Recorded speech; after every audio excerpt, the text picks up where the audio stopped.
Hello mga mare! Maaga pa nga pero meron na kaming bisita dito sa bahay. Ano di wala mo ko tuloy urang muli ito ti magi na alot ri wala akong gusto mo ko nilo laman po eh.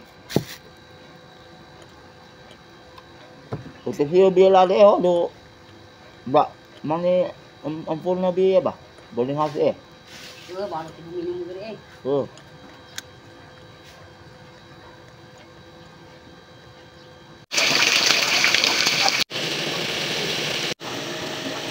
Kaya naman, ito ang niluto ko pang breakfast. Sinabawang isda na may malunggay, butter shrimp, at saka piniritong belly. Syempre, dahil no rice nga ako mga mare, ito yung ulam ko. Itlog, butter shrimp, atsara, at piniritong belly. Mas nauna palang gumising si Bryce kaysa kay Andrea, mga mare. Kaya naman, pagkagising ni Andrea, ay pinapunta ko siya dito sa labas para makapagmano naman siya sa kanyang lola. Bihira lang din kasi niya ito nakikita, mga mare. Hindi na rin kasi kami nakabalik doon sa pamamasyal. Naalala ko nga mga mare, sobrang liit pa ni Andrea noon nang pumunta kami doon sa bahay ng lola niya. Hopefully mga mare, this coming December, sana matuloy yung reunion namin. Nung last reunion kasi mga mare ay hindi kami nakasipot. Na-miss na nga namin kabanding yung mga side ni Daddy B. Timing nga ang pagpunta nila dito mga mare kasi naabutan pa nila si Daddy B. Usually mga mare ay maaga pa itong aalis dito sa bahay. Fast forward na nga mga mare, andito pala kami ngayon ni Bryce sa palengke. Bibili lang kami ng konting apple at saka orange. Pagkatapos dumiretso naman kami dito sa pwesto ng tita ko para makapag-inom naman itong mango graham shake. Sabi nga nila mga mare, kung gusto ko daw pumayat, ay tigilan ko na ang pag-inom nito mga matatamis. Hindi naman ako nagmamadali sa pagpapapayat mga mare. Basta ang inuuna ko lang talaga ngayon ay gusto ko lang talagang mag-no rice. Gusto ko lang talagang mabawas-bawasan yung timbang ko. Hindi ko naman bibiglain yung sarili ko. Gusto ko lang yung dahan-dahan. Maraming nga nagtatanong mga mare kung sumasakit ba yung ulo ko dahil hindi na nga ako nagra-rice. Yes mga mare, hindi na po sumasakit yung ulo ko. Kasi naman po, kumakain naman po ako ng tama. Yun nga lang, wala lang rice. Ang importante mga mare ay meron kang tinitake na protein para naman hindi ka madaling gutumin. Kung pwede lang itlog-itlog lang muna mga mare. Kaso nga, nakakasawa naman na itlog sa umaga, itlog sa tanghali, itlog na din sa gabi. Kailangan lamang balance. Kung pwede lang talaga mga mare, salihan mo ng vegetables at saka mga prutas. Syempre, nagkikrave din ako minsan. Gusto ko ng ganito, gusto ko ng ganyan, gusto kong kumain ng ganito, gusto ko ganyan. Actually mga mare, pwede talagang kumain. Pwede mo namang tikman kahit konti. Hindi naman ako sumasali sa paligsahan para magmadali. Hindi ko naman minabadali ang pag-lose ng weight ko mga mare. Ang sa akin lang, kahit konti lang man, ay mabawasan lang yung timbang ko. Siguro mga mare, pag sinamahan ko pa ito ng exercise, naku, malaki talaga ang ibabawas sa weight ko.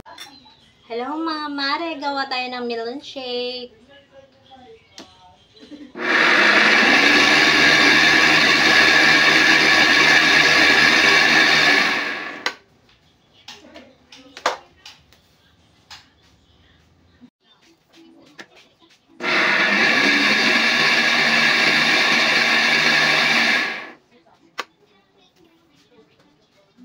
At dahil nag-crave nga ako ng melon shake mga mare, eto, nag-shake na rin ako. Nung time na ito mga mare, tumikim ako ng rice. Konti lang. Kasi naman sayang yung rice namin dito. At mapapanis lang. O siya, hanggang dito na lang. Salamat sa panonood.